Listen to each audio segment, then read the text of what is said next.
Buenos días, soy Germán Monteagudo de Gestores Perú. En esta ocasión vamos a revisar, analizar la noticia del día que nos ha dado el Congreso de la República sobre eliminación del CAS.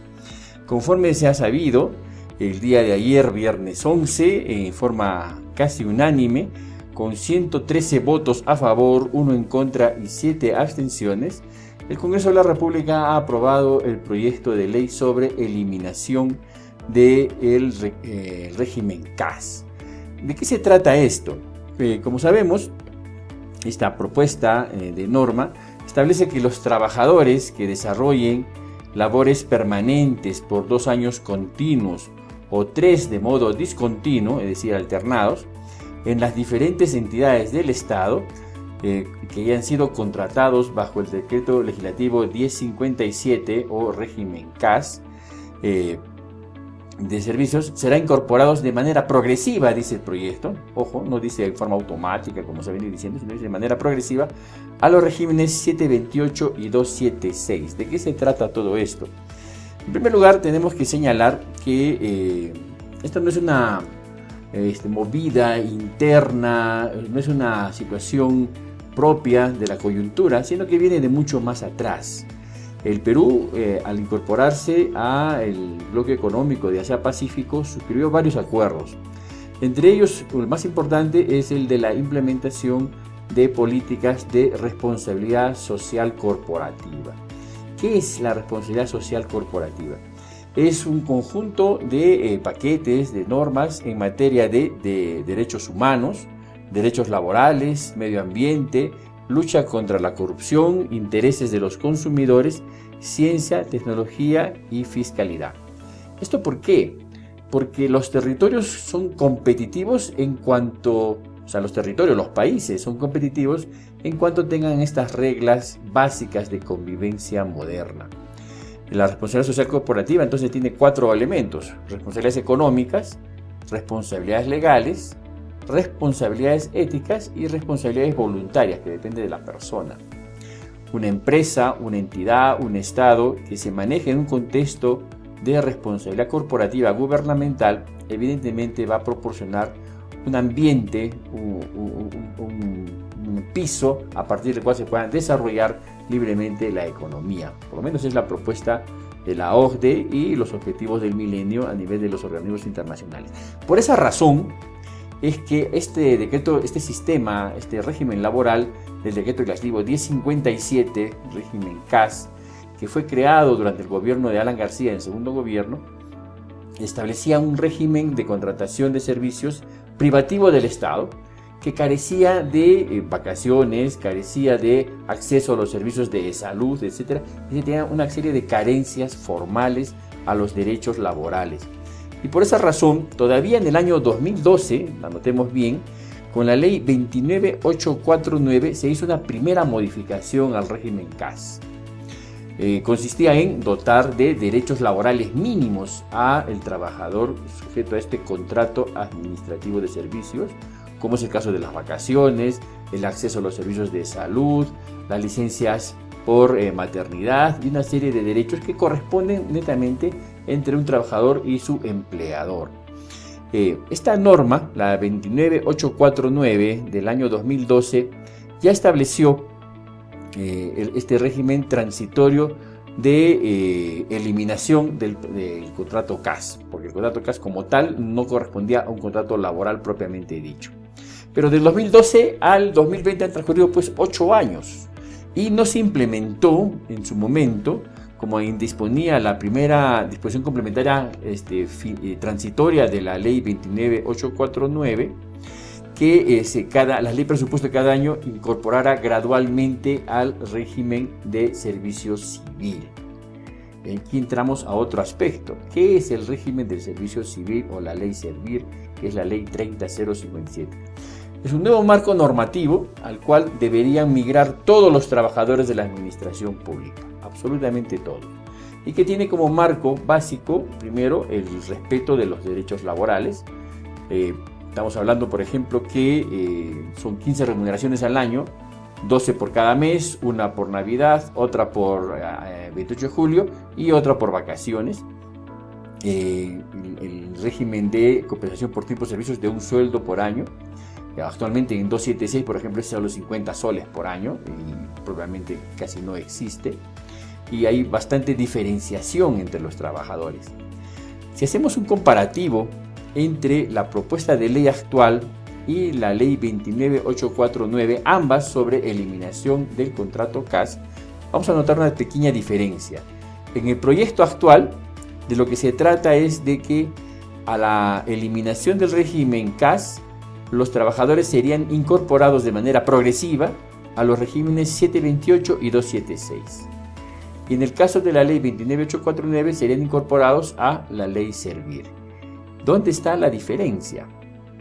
¿No? ¿Dónde está la diferencia? Hay que señalar que en el régimen laboral 728 únicamente, que es el régimen de la actividad privada, y que por excepción se aplica a trabajadores del Estado, ¿no? Por ejemplo, los trabajadores de la SUNAT, los trabajadores del Congreso están en 728, ellos reciben sus 15 sueldos al año, tienen condiciones laborales bajo convenio colectivo, de negociación colectiva, es decir, tiene una serie de beneficios que no los tienen los del régimen laboral de la carrera pública regulado por el decreto legislativo 276, en el cual hay una grave discriminación entre el trabajador nombrado y el trabajador contratado.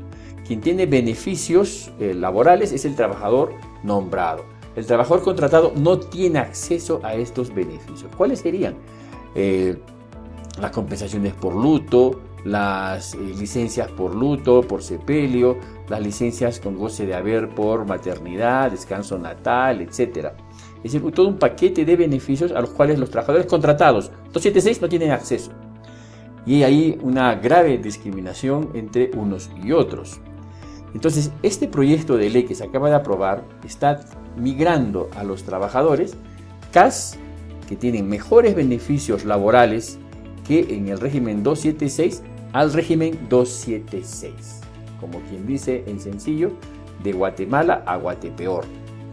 En cambio, la ley vigente, la 29849, los migraba a la ley Servir, que es un régimen bastante parecido al régimen laboral de la 728, con la única excepción que en el régimen Servir hay una evaluación de competencias y capacidades que se discute mucho si afecta o no la estabilidad laboral, pero que en suma el trabajador debería tener otros mecanismos, no exclusivamente del jefe, para definir si es competente, más competente o menos competente, que sería el único elemento a mejorar en el régimen Servir, porque en este momento es el jefe o la propia entidad la que define su nivel de competitividad y no debiera ser monopolio de la entidad, sino estar sujeto a una segunda opinión, una revisión, ¿no? Pero eso es perfectible.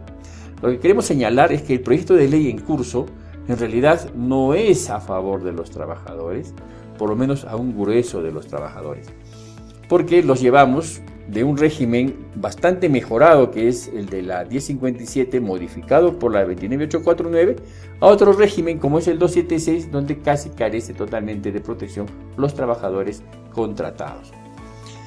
Servir ha sacado un comunicado el día de ayer indicando que este pase automático no es automático, ya hemos señalado, es gradual, ¿no? Implicaría un sobrecosto del 25% de la planilla estatal. Es discutible la posición de Servir, ¿no? Porque ese 25% adicional significa que es un 25%, 9.000 millones de soles, que la diferencia entre 9.000 millones de soles y 11.530 millones de soles, ¿no? Que son más o menos 2.000 millones de soles. Son 2.000 millones menos de soles que no están siendo pagados a los trabajadores, ¿no? En realidad están confesando ahí cuál es la discriminación que afecta a ellos, ¿no? El Servir ahí ha equivocado, creo, el ángulo con que debe realizarse este análisis, ¿no? En realidad, el asunto que está de fondo es un tema presupuestario. A nivel del Sistema Nacional de Presupuesto, ¿con qué se pagan las remuneraciones? Se pagan con dos fuentes de gasto. Una, gasto corriente a través de la partida 01 personal, para el personal nombrado y contratado de la 276. Para el personal contratado CAS se paga con la partida de servicios, es decir, con lo que contrato mantenimiento, limpieza, pintado de local, con esa partida pago al contrato CAS. y que tiene más o menos una cifra que me transfiere el Tesoro Público y que es más o menos importante. La que sí es muy exigua, es casi nada, es la partida 01 para pago de personal, porque se nutre solamente de gasto corriente. Y finalmente, en el caso de los que están en la 728, uno tiene presupuestos propios transferidos por el Ministerio de Economía y Finanzas. Entonces se genera una situación de disparidad. Una cosa es este régimen aplicado a los ministerios, donde eventualmente tienen acceso a un decreto supremo que les transfiere más recursos, que en el caso de las municipalidades y gobiernos regionales, a los cuales el MEF no les va a hacer mayores transferencias para el pago de personal en la planilla básica, en la planilla 276. Y a partir de la eliminación va a quedar vedada la transferencia de recursos para pago de CAS, porque ya no exige en la partida de servicio. Entonces, ¿qué se crea? Un vacío presupuestal. Los pasamos del régimen CAS, que estaba mejorado, al 276 desfinanciado.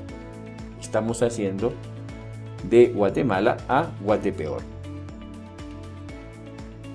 Por tanto, tenemos que pensar realmente si el Congreso está actuando de manera responsable, a beneficio de los trabajadores, o simplemente está haciendo una política demagógica, una política que en el fondo no beneficia a los trabajadores. Mucho por pensar, mucho por discutir, más análisis. Hay un proyecto sustitutorio que ha salido que los devuelve al régimen servil, que creo que hay que apoyar porque es el sistema que en este momento mejor se adecua a los contextos de responsabilidad social corporativa. Gracias.